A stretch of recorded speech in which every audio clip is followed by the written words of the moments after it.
जय श्री राम दोस्तों, कैसे हैं आप सब लोग। उम्मीद है बहुत ही बढ़िया होंगे। मैं हूं आपका दोस्त अमित। दोस्तों, आज की डेट में कार सिर्फ स्टेटस सिंबल नहीं रह गया, ये जरूरत भी बन गई है। और इन सारी जरूरत को देखकर कार कंपनीज ने बहुत सारे मॉडल्स मार्केट में लेकर के आ गए हैं। जितनी तो खरीद नहीं है, उससे ज्यादा मॉडल्स अवेलेबल है मार्केट में, आप जाकर के देख लो। और इन कार्स में इतने भर भर के फीचर्स दे दिए हैं जिसकी कोई हद नहीं। और इन फीचर्स की वजह से कार्स बहुत ज्यादा महंगी पड़ने लग गई है। अब ऐसे में मिडिल क्लास फैमिली वाला 10 बार सोचता है कि यार मैं गाड़ी लूं या ना लूं। अब ऐसे में वो चले जाते हैं यूज कार की तरफ। पर आज भी कुछ लोग ऐसे हैं, बिना सोचे समझे कोई भी गाड़ी उठा के ले आते हैं और बाद में उनको परेशानी होती है। ना कोई कैलकुलेशन लगाते हैं, ना रिक्वायरमेंट समझते हैं, ना ही अपना बजट सेट करते हैं। बस मार्केट में चले जाते हैं और जो पसंद आए गाड़ी उठा लाते हैं। अगर कोई गाड़ी उनके बजट से ऊपर भी जाती है तो अपना बजट भी बढ़ा लेते हैं, जिससे उनको बाद में परेशानी होती है। पर आज के वीडियो में हम बात करने वाले हैं मिडिल क्लास फैमिली के लिए, जो लोग गाड़ी लेना तो चाहते हैं लेकिन बड़े कंफ्यूज है लो बजट की वजह से। न्यू कार लें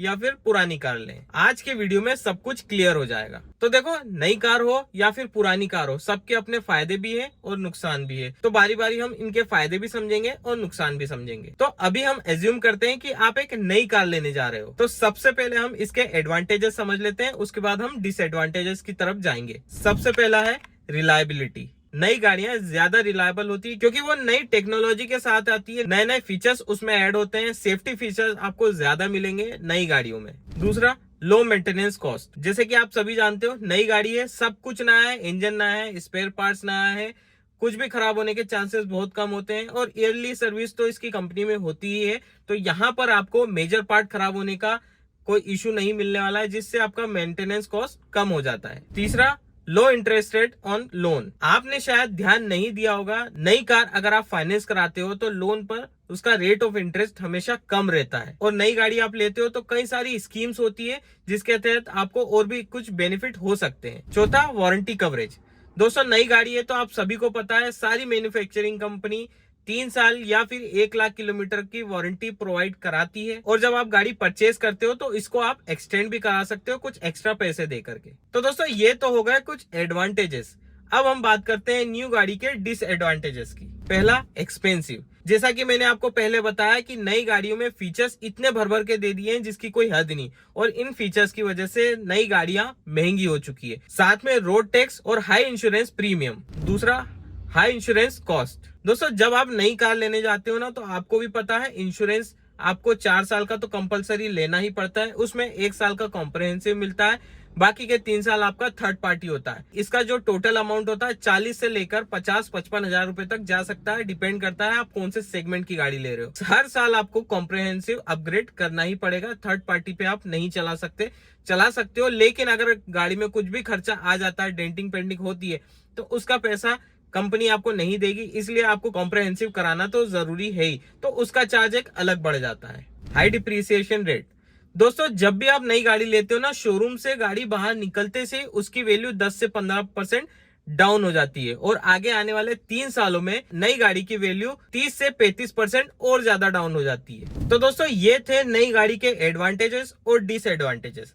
अब हम एज्यूम करते हैं कि आप एक पुरानी गाड़ी लेने जा रहे हो, तो उसके क्या एडवांटेजेस है और उसके क्या डिसएडवांटेजेस, वो भी हम समझते हैं। तो सबसे पहले हम एडवांटेजेस की बात करते हैं। तो सबसे पहला, अफोर्डेबल प्राइसेस। जैसा कि मैंने आपको बताया, न्यू कार की वैल्यू शुरू के 3 साल में 30 से 35% डाउन होती है। अगर आप 3 साल पुरानी गाड़ी लेने जा रहे हो तो यहाँ पे आपको अच्छा खासा फायदा होने वाला है, क्योंकि आपको इतनी कम वैल्यू में अच्छी गाड़ी मिल जाती है। लो इंश्योरेंस प्रीमियम। जैसा कि आपको मैंने बताया कि नई कार जब लेते हो तो रोड टैक्स और बाकी के टैक्स आप पहले ही चुका देते हो। और आपको यहाँ पर पुरानी गाड़ी लेने में फायदा ये भी है कि आपको 4 साल का इंश्योरेंस लेने की जरूरत नहीं है। आप 1 साल का भी इंश्योरेंस ले सकते हो, या फिर गाड़ी ऑलरेडी इंश्योर्ड है तो उसको बस आपको ट्रांसफर करना है, थोड़ा बहुत अमाउंट लगता है। तो वहां पे आपकी बचत हो जाती है, 30 से 40 हजार रुपए और कम आपको वहां पे हो जाते हैं। लो डिप्रिसिएशन रेट। यहाँ पर आपकी कार की वैल्यू आपके मेंटेनेंस के ऊपर होती है कि आप पुरानी कार को किस तरह से मेंटेन कर रहे हो। ठीक है, अगर आप अपनी गाड़ी रफ तरीके से चलाते हो और उसको प्रॉपर मेंटेन नहीं करते हो तो यहाँ पे वैल्यू और ज्यादा डाउन हो सकती है। वहीं अगर आप अपनी गाड़ी को बहुत अच्छे से मेंटेन करते हो, वेल मैनर्स में अपनी गाड़ी चलाते हो, आपको ज्यादा अच्छी वैल्यू आपकी गाड़ी की मिल सकती है। तो दोस्तों, पुरानी गाड़ी के एडवांटेजेस तो ये हो गए। अब डिसएडवांटेजेस भी आपको समझना बहुत ज्यादा जरूरी है। No warranty coverage. जैसा कि आप सभी लोग जानते हो कि नई गाड़ी में आपको वारंटी कवरेज मिलता है, वहीं पुरानी गाड़ियों की बात करें तो यहाँ पे कोई वारंटी कवरेज नहीं मिलता है। आप डीलर से घर अपने गाड़ी लाते हो, घर आके गाड़ी में कुछ परेशानी आ जाती है तो डीलर हाथ खड़े कर देता है कि भाई मेरे शोरूम पे खड़ी थी जब तक तो गाड़ी बढ़िया थी, आपके घर जाने के बाद क्या हुआ वो तो आपको ही देखना है। उसके बाद आपको ये एक्स्ट्रा फटका लग सकता है। दूसरा, हाई मेंटेनेंस कॉस्ट। दोस्तों गाड़ी पुरानी है तो कुछ ना कुछ पार्ट्स चेंज होते ही हैं, कुछ ना कुछ पार्ट्स में प्रॉब्लम आती ही आती है। आप मैकेनिक को ले जाओ या किसी को भी लेके जाओ, कुछ ना कुछ चीजें ऐसी रह ही जाती है जो आपको बाद में परेशान करती है, चाहे वो 1 महीने बाद करे, 6 महीने बाद करे या साल भर बाद करे, आपको कुछ ना कुछ परेशान जरूर करेगा पुरानी गाड़ी में। तो यहाँ पे उसको रिपेयर कराना पड़ेगा या फिर उसको चेंज कराना पड़ेगा, तो यहाँ पे आपको मेंटेनेंस कॉस्ट थोड़ा सा ज्यादा पड़ता है। Lack of new feature and safety features. देखो यार, 4 से 5 साल पहले कोई सेफ्टी फीचर्स, कोई एडिशनल फीचर्स की रिक्वायरमेंट नहीं हुआ करती थी। इतना कंसर्न भी नहीं था लोगों में कि यार हमको ये फीचर्स चाहिए या सेफ्टी फीचर्स ज्यादा चाहिए। आपने देखा होगा पुरानी गाड़ियों में टॉप एंड वेरिएंट में ही ड्राइवर साइड एक एयरबैग आता था। तो ये चीज आप हमेशा याद रखना कि पुरानी कार में आपको ज्यादा फीचर्स नहीं मिलने वाले। तो दोस्तों यहाँ पर हमने नई गाड़ी और पुरानी गाड़ी दोनों के एडवांटेजेस और डिसएडवांटेजेस जान लिए। अब सवाल ये आता है कि आपको कौन सी गाड़ी लेना चाहिए। यहाँ पे आपको ये समझना है कि आप अफोर्ड क्या कर सकते हो, ओल्ड या फिर न्यू।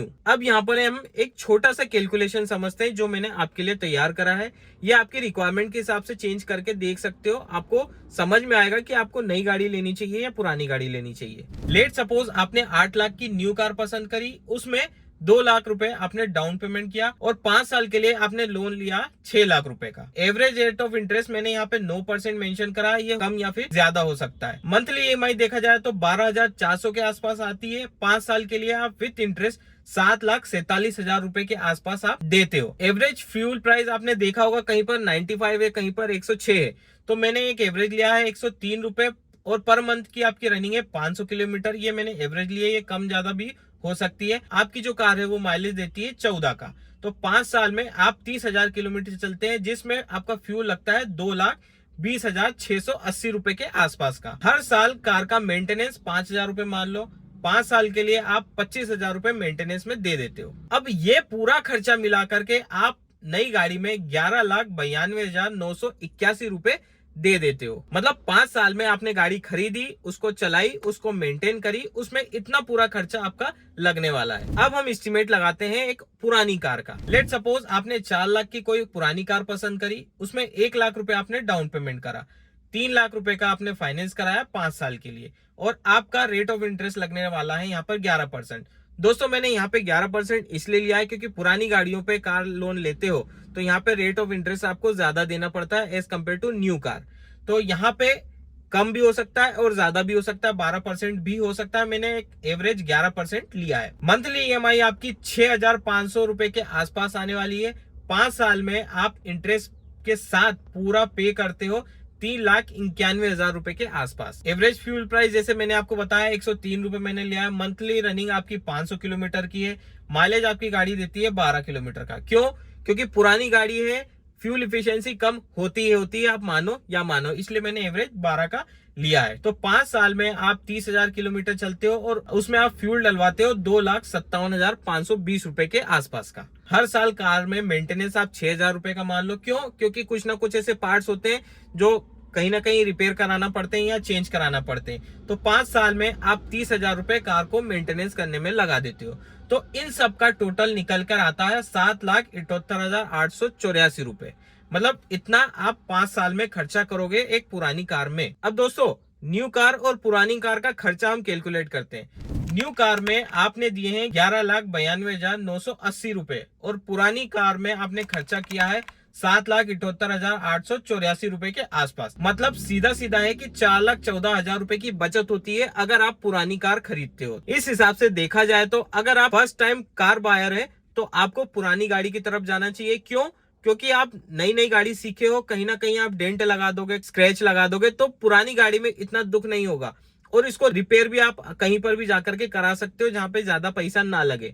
वहीं अगर नई गाड़ी में ये चीज होती है तो आपको बहुत ज्यादा दुख होगा और छोटी मोटी चीजों के लिए आप इंश्योरेंस भी नहीं ले सकते और वरना आपको बाद में इसका बेनिफिट भी नहीं मिलेगा। पर अगर आप पुरानी गाड़ी पे जाते हो तो यहाँ पर आपको ज्यादा ऑप्शन नहीं मिलने वाले, जैसे कि कलर या फिर कोई भी वेरिएंट। यहाँ पे यूज कार खरीदने का फायदा तो है, पर एक छोटा सा गलत डिसीजन आपकी जेब पर भारी पड़ सकता है। एक गलत गाड़ी आप ले आते हो तो आपको मेंटेनेंस भी ज्यादा देना पड़ेगा, माइलेज भी उसका कम रहेगा और कुछ ना कुछ चीजें खराब होती रहेगी, वरना ओल्ड कार चले तो चांद तक वरना शाम तक। आज के वीडियो में दोस्तों मैंने जो कैलकुलेशन बताया है, आप अपनी रिक्वायरमेंट और आपके बजट के हिसाब से उसको कैलकुलेट करके देखो और आपको कहाँ पे बचत हो रही है उस हिसाब से अपनी गाड़ी चूज करो, चाहे आप न्यू में जाओ चाहे आप पुरानी में जाओ। तो दोस्तों आज के वीडियो में यही था। उम्मीद है आज के वीडियो से कुछ ना कुछ आपको हेल्प मिली होगी कार बाइंग डिसीजन के लिए। तो चलिए दोस्तों फिर मिलते हैं नेक्स्ट वीडियो में, तब तक के लिए stay safe and good bye.